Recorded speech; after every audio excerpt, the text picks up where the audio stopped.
Aminatu Haidar, began a hunger strike inside Lanzarote Airport in the Canary Islands over 2 weeks ago. She demands that she be allowed to return to her home in the Western Sahara. But she remains in the airport, surrounded by supporters, her health deteriorating. She's 42 years old. She already has experienced jail, disappearance, and torture in Morocco for many years. She was blindfolded for 4 years in a Moroccan jail where she was given for disappear. And her only crime is to claim her right to the free expression, the right of the people of Western Sahara to have a day where they can choose their destiny. I have determined that it is in our vital national interest to send an additional 30,000 U.S. troops to Afghanistan. Obama mentioned the Soviet occupation of Afghanistan. He mentioned the al-Qaeda presence in Afghanistan. What about the American occupation of Afghanistan? What about all the innocent people being killed there today thanks to American counterinsurgency, counterterrorism operations?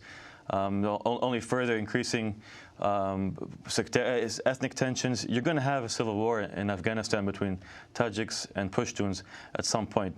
It's going more and more in that direction. We're inside the Bella Center, where thousands of delegates from over 190 countries are gathering for the largest climate summit in history. Over the next 2 weeks, 100 world leaders are expected to attend the UN conference that's been described by some scientists as the most important the world has ever seen. Time is up. Over the next 2 weeks, governments have to deliver a strong and long-term response to the challenge of climate change. The fact is the U.S. arrives at Copenhagen putting very little on the table. In fact, right now the U.S. is really the #1 impediment in these negotiations. This is a general question. I would like to ask you, would you commit murder? On the basis that you know what you're doing is wrong, and you can see that the victim is begging for mercy, and for you to stop what you're doing. What we are asking is repayment. We are not asking for aid. We are not begging for aid. We want developed countries to comply with their obligation and pay their debt. The instruments of war do have a role to play in preserving the peace. And yet this truth must coexist with another, that no matter how justified, war promises human tragedy.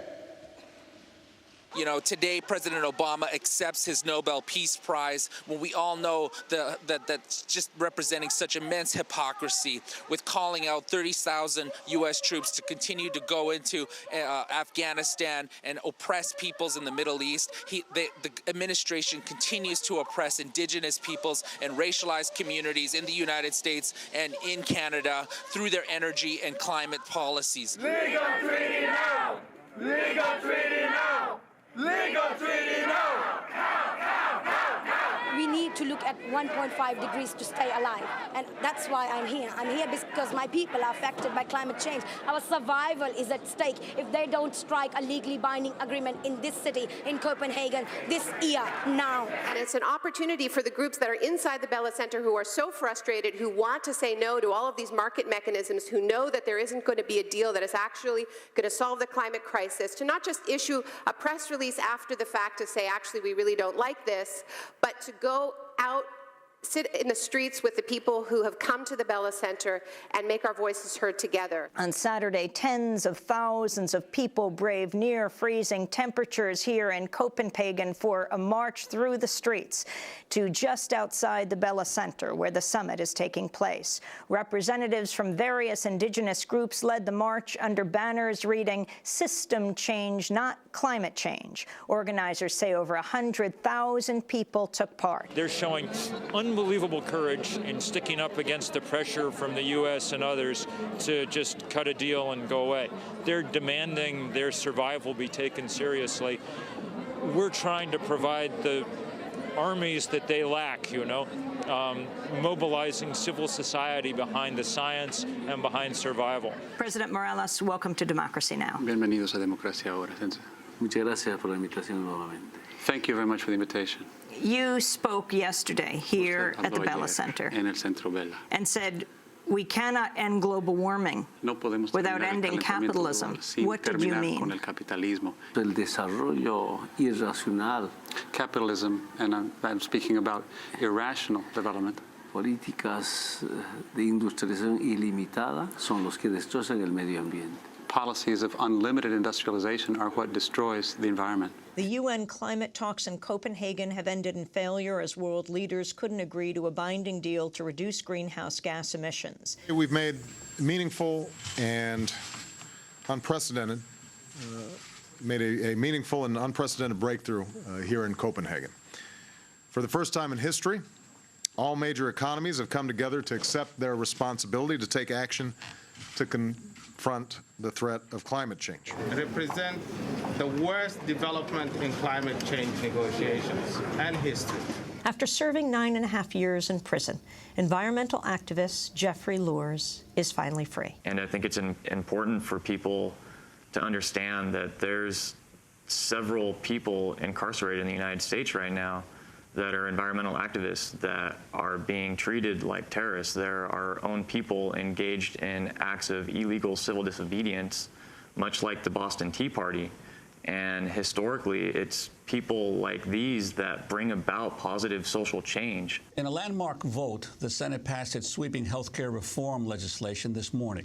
Unlike other new programs that improve the lives of many and were since strengthened to improve even more, programs like Medicare, Medicaid, Social Security, progress and opportunity are what this historic bill represents. There's just all sorts of problems with the Senate bill and a dramatic number of changes that need to be made if we want to get an actual working healthcare system, as opposed to something that will just funnel lots and lots of money into a broken system that will make it even harder to repair next time. When our government has information on a known extremist, and that information is not shared and acted upon as it should have been, so that this extremist boards a plane with dangerous explosives that could have cost nearly 300 lives, a systemic failure has occurred.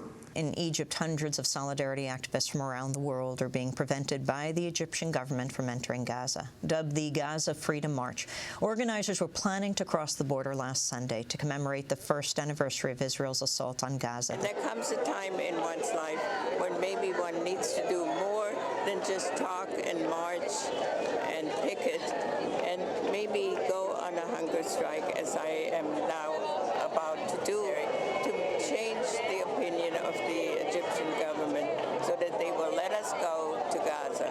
I desperately need to go to Gaza.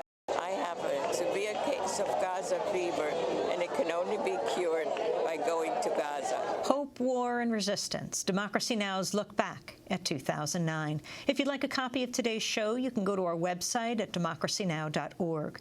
Democracy Now! Is produced by Mike Burke, Sharif Edwell-Kadus, Aaron Mate, Anjali Kamet, Steve Martinez, Nicole Salazar, Honey Massoud, Robbie Karen, Mike DeFilippo, Peter Curries, and Miguel Noguera are our engineers. Special thanks to Becca Staley, Nick Gillis, Samantha Chambly, Kieran Krug-Meadows, John Randolph, John Gerberg, and Vesta Godars. Again, our website is democracynow.org. Happy 2010. I'm Amy Goodman. Thanks for joining us.